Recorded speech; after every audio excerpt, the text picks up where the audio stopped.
What's going on, everybody? Welcome into another game day update. I'm Kelcey. That's Mike. Today, the Memphis Grizzlies will take on the Philadelphia 76ers here at FedExForum. And Mike, it's easy to look at this game and be like, look, Jaw's out, Sam Merrill's out, BC's out, Zaire's out, Adams is doubtful, Jaren is questionable, and the Sixers are coming off of a big win against the Golden State Warriors.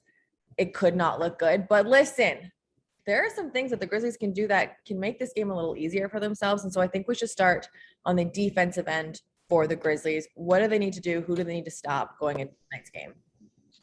I mean, you have to start with Joel Embiid, who's back to putting up MVP type numbers. He's healthy. He's worked his way back into some level of shape coming off of that COVID health and safety protocols absence that took him 2 to 3 weeks to really get his legs back under him. And when you look at what they're doing, will the Grizzlies have enough depth up front to even contend with Embiid?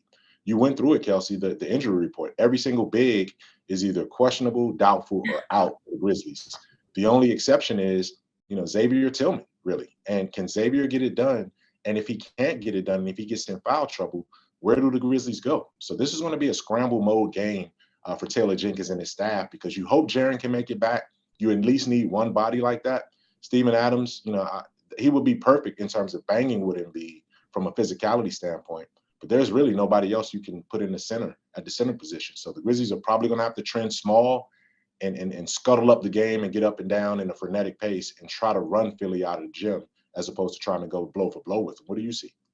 All right, yes. So like I said, Adams and Jaren are doubtful and questionable. So it's still going to be game time decisions. Like it's not yes or no right this second. But look, Philly right now is 6th in the East. They're a 15-12 team. And I don't think that their record quite does them justice. They've got some of the best defenders in the league right now. Like they have Joel Embiid, like you mentioned. They have Tyrese, or who do they have? Matisse Thybulle. That's who I love on defense. As well as Andre Drummond, as well as Danny Green. So they have defenders, but they're not a high scoring team, which is the thing that I like for the Grizzlies. I think that's trending in the right way. So they have a really good defensive team. They're not great at rebounding, but like one-on-one defense, they're able to stop players.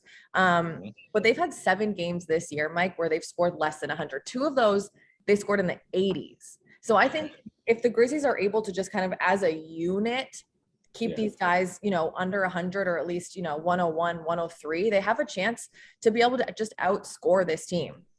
Yeah, and you saw, Saturday night, they held the Golden State Warriors under 100 points for just the second time this season for the Warriors. Steph Curry didn't get Ray Allen's record that night. Matisse Thybulle said, Matisse Thybulle locked him down. Yeah, he locked him down, and then Joel Embiid said afterwards, not in my house. That he's going to get the record, but not in my house. So they have some defensive pride when it comes to that.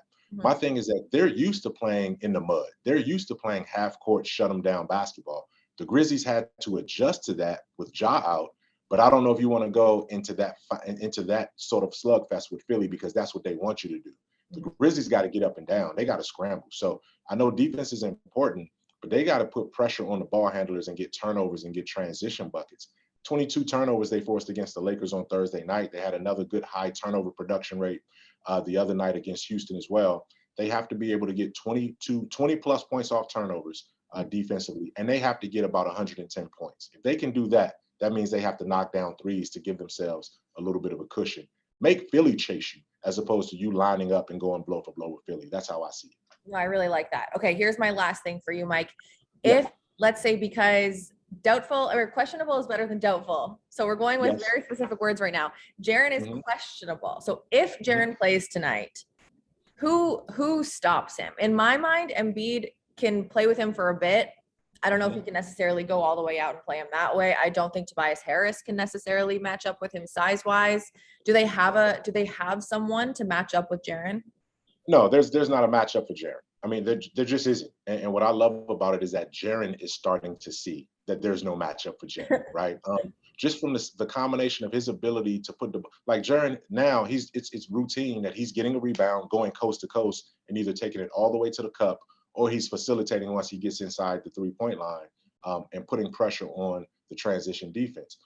When you're 7 feet, it's hard to have a guy that's quick enough to stay in front of you or big enough to slow you down. Jaren knows he's a matchup nightmare. So Philly doesn't have anybody that can stop him.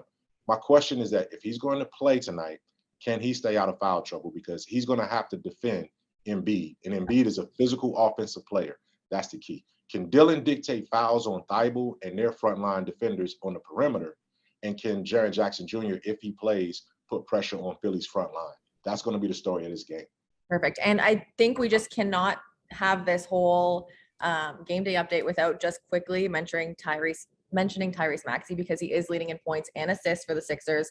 So you know what? I'm just hoping that we can stop Embiid, and then pull out the W. I feel like going into this game, they're underdogs, and I don't know what the actual numbers are in terms of like underdog. I feel like they're going in as underdogs, and I feel like the Grizzlies also thrive when they're underdogs. So we see it. I mean, just go back. If they could do this against the Lakers, when the Lakers were full staffed and came in here, and the Grizzlies without Dillon. Yes, a double-digit loss, right? So it's one of those deals where I don't think they fear anyone. And that fearlessness in this team, whether you're talking about the starters or the 13th and 14th guys, that permeates the roster. I'm looking forward to that.